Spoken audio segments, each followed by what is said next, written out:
प्रत्येक पिढी स्वतःची एक ऊर्जा घेऊन येते आणि तसंच स्वतःचं एक बंडखोर पण घेऊन येते. म्हणूनच तर ते सर्जनशील आणि सर्जनशील असतात. They break the moulds and that's why they can create new moulds. आणि हे सगळं होत असताना काही प्रमाणात संघर्ष अपरिहार्य असतो. त्याचं कारण मागची पिढी एक भरलेला अर्धा ग्लास बघते आणि ही पिढी भरलेला रिकामा ग्लास बघते.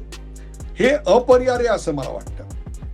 आणि या सगळ्याची मला आठवण व्हायचं कारण म्हणजे राहुल गांधी यांनी पुण्यामध्ये युवतींसाठी म्हणून एक नेत्रदीपक अशा स्वरूपाचा इंटरॅक्शनचा कार्यक्रम सादर केला. आता तुम्ही म्हणाल की तो भाषणाचा कार्यक्रम होता, सादर केला वगैरे. हो, नाही, तो चोख इव्हेंट होता. त्याची रिहर्सल होती आणि त्या हुकूम जसा एखादा नाटकाचा प्रयोग होतो तसं सगळं ठरवून केलेला तो प्रयोग होता असं वाटण्या इतपत त्या प्रयोगाच्या सादरीकरणातली सफाई पाहिल्यानंतर आपल्या लक्षात येतं. मुळात हा सादर कोणी केला आणि याकरता युवती कुठून आल्या?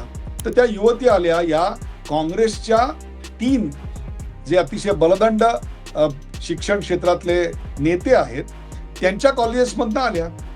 त्या कॉलेजमधनं आल्या, त्यांना आणलं गेलं, त्याकरता त्यांना पैसे दिले गेले, नाही दिले, या वादात मला अजिबात पडायचं नाही. याचं कारण अशा प्रकारचे आरोप दोन्ही बाजूनी होत राहतात. मला त्याच्या पलीकडे जाऊन या निमित्ताने काही महत्वाचे प्रश्न उपस्थित करायचे.